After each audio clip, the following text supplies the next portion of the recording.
सोहना क्षेत्र के भोंसी थाना अंतर्गत एक दुकानदार के साथ 2 माह के भीतर 2 बार हुई चोरी की घटनाओं ने पुलिस की कार्यप्रणाली पर गंभीर प्रश्नचिन्ह खड़े कर दिए हैं।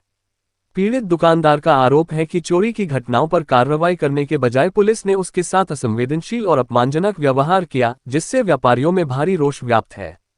पीड़ित दुकानदार सतीश निवासी खेरला ने बताया कि गांव भोंसी में उसकी Shyam power solution inverter battery house नाम से इलेक्ट्रिसिटी की दुकान है। अक्टूबर माह में अज्ञात चोर उसकी दुकान से लगभग 2.5 लाख रुपये मूल्य का सामान चोरी कर ले गए थे।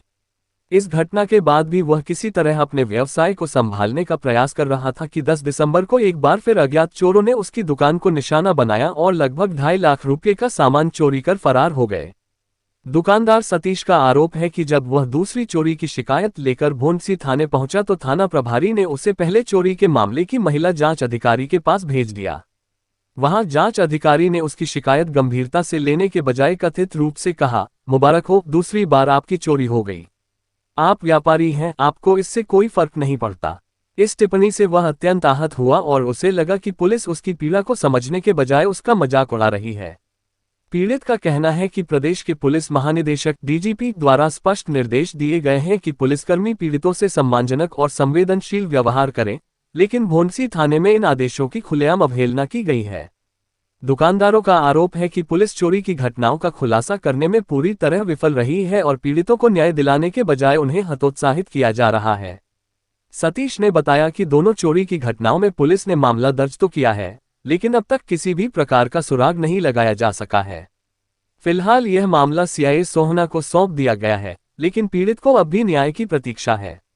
उसने कहा कि वह जल्द ही हरियाणा के डीजीपी को पत्र लिखकर पूरे मामले की शिकायत करेगा और दोषी पुलिसकर्मियों के खिलाफ कार्रवाई की मांग करेगा।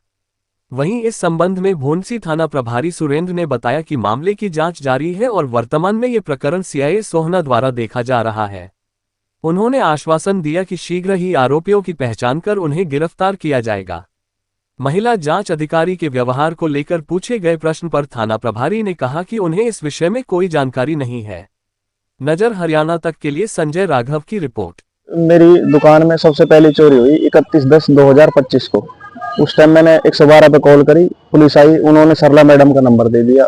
मैंने उनके पास 5 दफा तो मैं थाने में गया और कम से कम 10 बार फोन करा होगा, कोई कार्रवाई नहीं, कोई सुनवाई नहीं।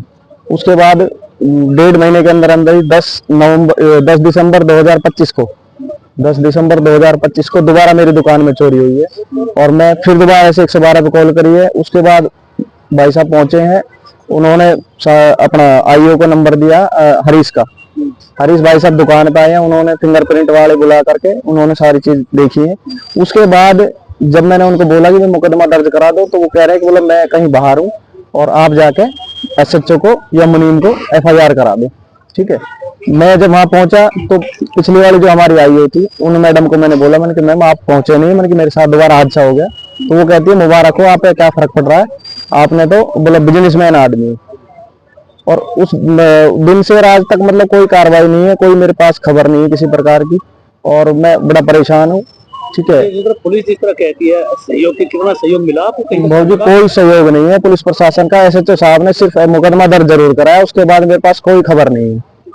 मैंने पूछने के लिए फोन किया तो मेरे से बोल रहे हैं आईओ साहब की मुकदमा दर्ज हो गया। मैं कहा हो गया, बोला ठीक है। तो उसके बाद कोई ना मेरे पास फोन है ना कम से कम दोनों बार का मैं लगाऊं तो 5 से 6 लाख के आसपास मेरी दुकान से चोरी हुई है।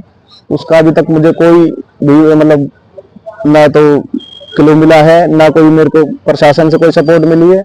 अभी एक सीआईए से है, उनके पास अभी केस है, तो मुझे उम्मीद है प्रशासन से कि कोई ना कोई मेरे साथ अच्छा काम होगा। तो अधिकारी से क्या मांग करते हैं? अधिकारी से मेरी यही मांग है सर, मेरा जो नुकसान हुआ वो एक बार जल्द से जल्द कार्रवाई की जाए और मुजरिम को पकड़ा जाए।